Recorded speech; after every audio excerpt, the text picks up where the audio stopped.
स्थापित किया जा चुका है और आप देखिए ये भव्य तस्वीरें लोकार्पण की। और आपको याद होगा कि अयोध्या कैंट पहले, जिसे फैज़ाबाद रेलवे स्टेशन के तौर पर नाम दिया गया था, वो मुख्य स्टेशन हुआ करता था। अयोध्या बहुत ही छोटा स्टेशन, केवल 3 रेलवे लाइंस हुआ करती थीं। अब उसको दोगुना करके 6 लेन का किया गया है और इस वक्त वहां पर जो प्रदर्शनी लगाई गई है रेलवे स्टेशन के अंदर, उसका अवलोकन करते हुए प्रधानमंत्री नरेंद्र मोदी आपकी टीवी स्क्रीन पर इस वक्त भारतीय रेलवे के जो कीर्तिमान हैं उनको भी दिखाते हुए कैसे अलग अलग तकनीक के जरिए भारतीय रेलवेज अपने नए विकास पथ पर आगे बढ़ रही है और अमृतकाल में भारतीय रेलवे की क्या यात्रा होगी उसका एक अवलोकन इसी रेलवे स्टेशन पे भव्य टर्मिनल के एक हिस्से में किया जा रहा है, जिसका अवलोकन इस वक्त प्रधानमंत्री नरेंद्र मोदी कर रहे हैं। जैसा कि आपको पता है कि उत्तर प्रदेश में अभी तक के इतिहास में पहली बार रेलवेज का 100% इलेक्ट्रिफिकेशन किया गया। इन सभी कीर्तिमानों की जानकारी प्रधानमंत्री को दी जा रही है और कैसे नए कोचेस का निर्माण किया गया है। आपको याद होगा कि काशी जब भी जाते हैं प्रधानमंत्री नरेंद्र मोदी DLW जो डीजल लोकोमोटिव वर्कशॉप है वहां पर रुकते हैं। वो एक बहुत ही प्राचीन संस्थान है इंजन निर्माण का, जो कि स्वयं काशी की धरती पर विद्यमान है। रायबरेली का जो कोच फैक्ट्री है उससे भी आप परिचित होंगे, जिसको फिर से रिवाइव करने का प्रयास इस सरकार के दौरान किया गया और वहाँ बड़े पैमाने पर इन्वेस्टमेंट किया गया। रेलवेज का इलेक्ट्रिफिकेशन 100% इलेक्ट्रिफिकेशन किया जा चुका है। चौड़ीकरण का काम भी उत्तर प्रदेश में जो ब्रॉड गेज बनाने का काम है, ब्रॉड गेज के कंप्लीट इलेक्ट्रिफिकेशन का कार्य किया जा चुका है और रेलवे स्टेशन का जो मॉडल है वो देख रहे हैं, क्योंकि पहला चरण जो है वो आज लोकार्पण किया गया। अभी इसके दूसरे चरण में इसको विस्तार दिया जाएगा, 5 गुना विस्तार, क्योंकि उम्मीद ये की जा रही है कि जैसे काशी कॉरिडोर के बनने के बाद, महाकाल कॉरिडोर बनने के बाद वहां पर आने वाले लोगों की, तीर्थयात्रियों की संख्या में, पर्यटकों की संख्या में भारी वृद्धि हुई। 13 करोड़ का आंकड़ा अभी हाल ही में काशी के कॉरिडोर के बनने के बाद आया है। अयोध्या में भी उसी तर्ज पर देश विदेश से पर्यटकों के आने का सिलसिला लगातार बढ़ेगा। उसको संभालने के लिए इस क्षमता का विस्तार किया जाना है। तो दूसरे चरण में इसकी जो क्षमता है रेलवे स्टेशन की, उसको 5 गुना विस्तार देने की जो तैयारी है, उसमें नई रेलवे लाइंस का निर्माण और नई ट्रेन्स के परिचालन की जो व्यवस्था है वो भी की जाएगी। 8 ट्रेन्स का आज लोकार्पण भी किया जाएगा हरी झंडी के जरिए।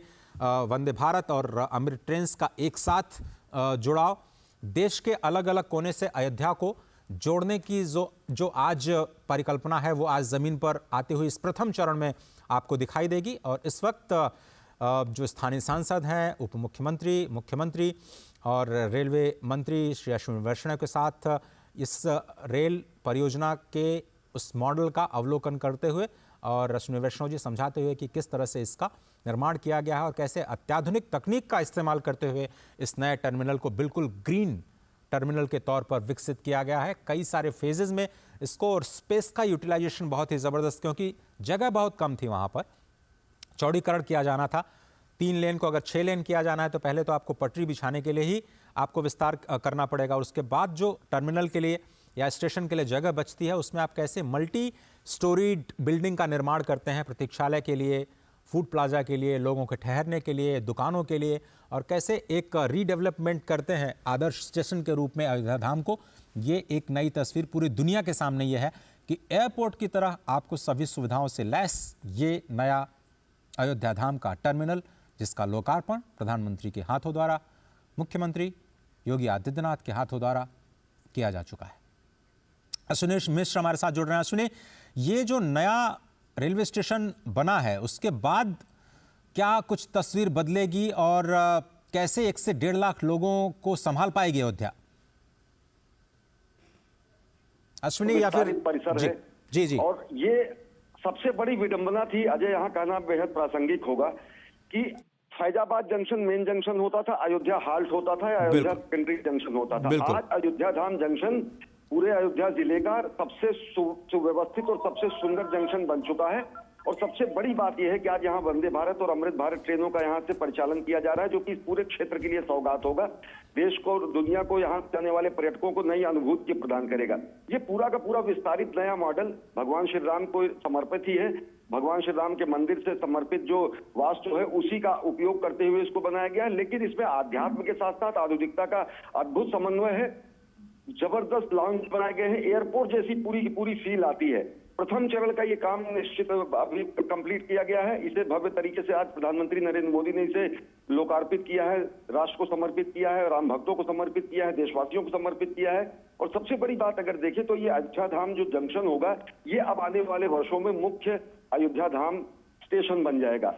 अयोध्या का जो कैंट स्टेशन है और जो अयोध्या से आगे अगर देखें, जो गोरखपुर से आएंगे लोग, वो रामघाट एक स्टेशन पड़ता है, वहां पर उस विस्तार किया जा रहा है। रामघाट स्टेशन से अलग अगर देखें तो अयोध्या स्टेशन, आसपास के दर्शन नगर स्टेशन, सारे गुप्तार घाट की तरफ जो स्टेशन पड़ता है, इन सारे स्टेशन का इस तरीके से विकास किया जा रहा है कि जो श्रद्धालु, क्योंकि अयोध्या के मुख्य भगवान श्री राम के मंदिर सही कहा आपने, धाम जंक्शन की, तो आने वाले समय में पर्यटकों का, श्रद्धालुओं का जो दबाव होगा वो अलग अलग स्टेशन पर डेवलप किया जा सके।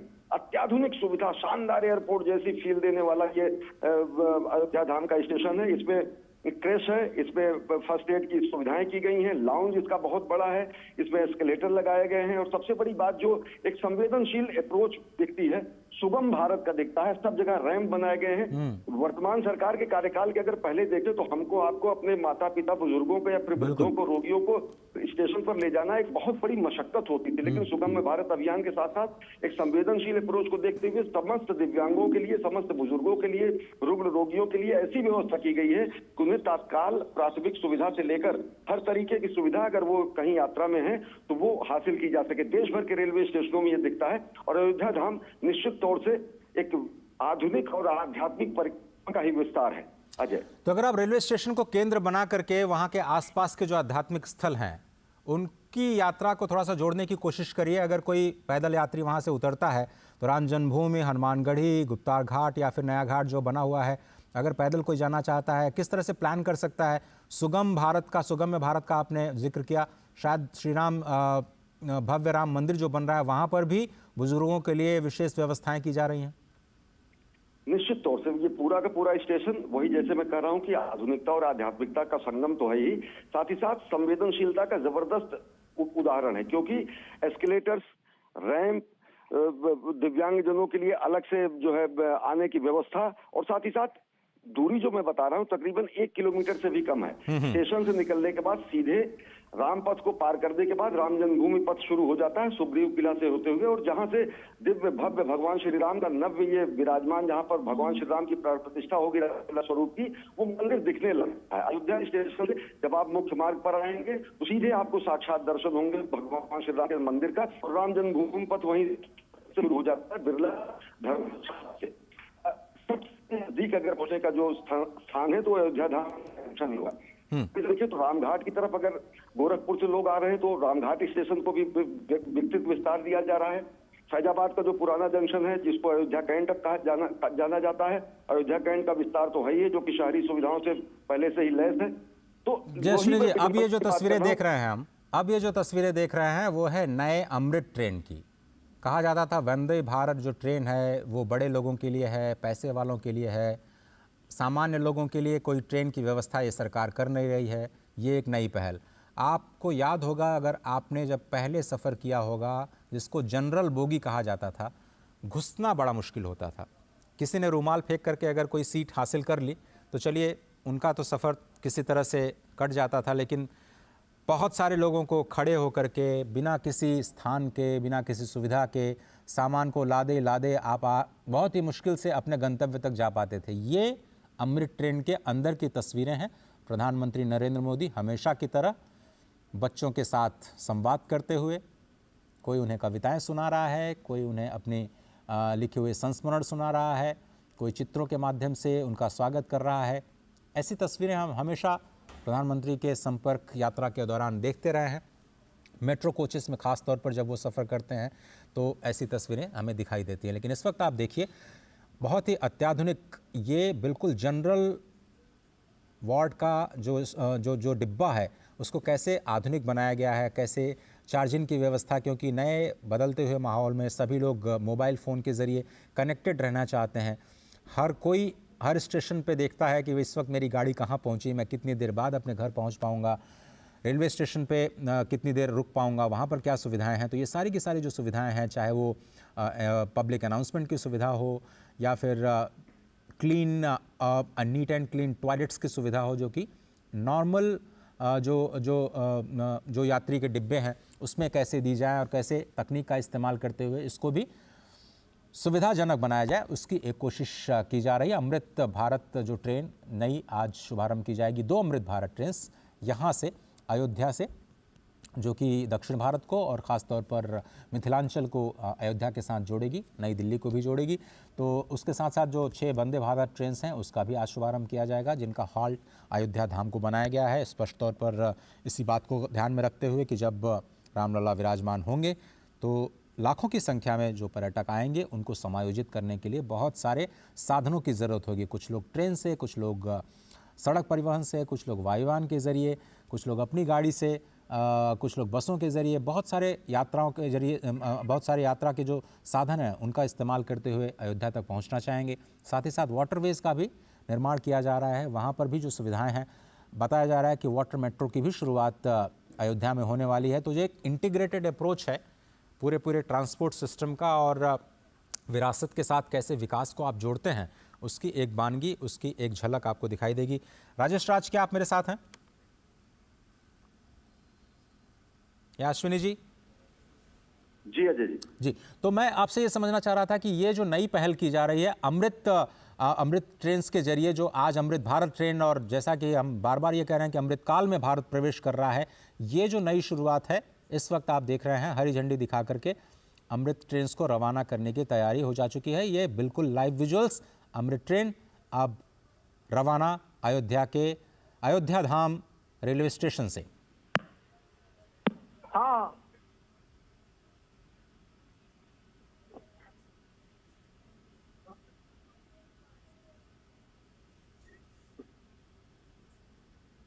करतल ध्वनियों के बीच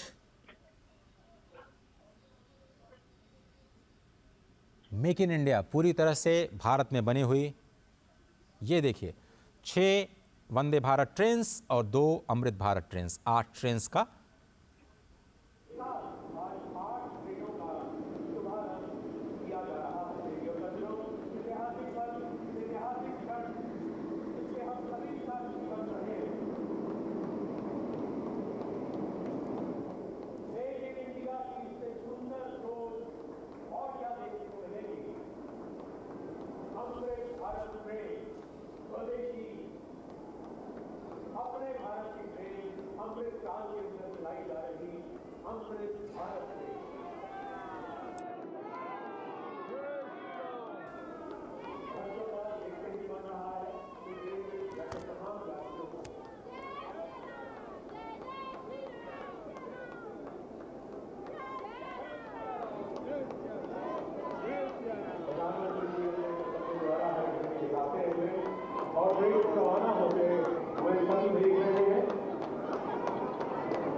विकसित भारत की नई पहचान के लिए केवल भारत को विश्व गुरु बनने से कोई नहीं रोक सकता। ये विश्वास भावी अमृत भारत के स्वदेशी निर्मित भारत निर्मित अमृत भारत के प्रधानमंत्री जी सभी का अभिवादन स्वीकार करते हुए उनकी हौसला अफजाई करते हुए आज विधानसभा उनका अभिवादन करते हुए ये है हमारे भारत का शीर्ष नेतृत्व जो हर एक के सपनों को साकार करने के लिए दिन रात प्रयासरत है।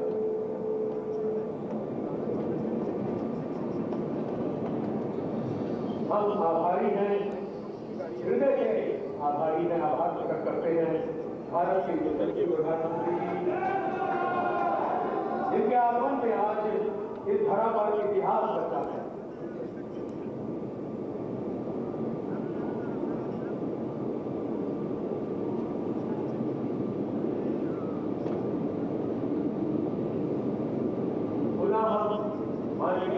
प्रधानमंत्री जी का आभार प्रकट करते हैं तथा हमारे सभी आप चरणों में धन्यवाद।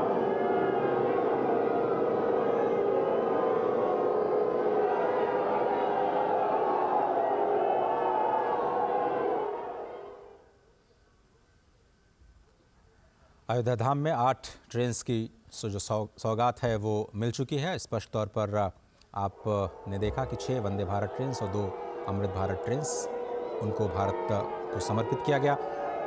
जिन 6 वंदे भारत ट्रेन्स को रवाना किया गया है हरी झंडी दिखा करके, उसमें श्री माता वैष्णो देवी कटरा नई Delhi Vande Bharat express, Amritsar Delhi Vande Bharat express, Coimbatore Bangalore cantt Vande Bharat express, Mangalore Madgaon Vande Bharat express, Jalna Mumbai Vande Bharat express और अयोध्या आनंद विहार टर्मिनल वंदे भारत एक्सप्रेस शामिल है। ये 6 वंदे भारत एक्सप्रेसेस और 2 अमृत ट्रेन्स जिनका अब से थोड़ी देर पहले लोकार्पण किया। राजेश राज हमारे साथ जुड़ रहे हैं। राजेश राज, एक बार फिर से पहले तो आप एयरपोर्ट जो रेलवे टर्मिनल बनाया गया है उसी की खासियत बताइए। कैसे 3 मंजिला इमारत का निर्माण किया गया, कैसी तकनीक का इस्तेमाल किया गया, कौन कौन सी सुविधाएं हैं वहां पर आम यात्रियों के लिए?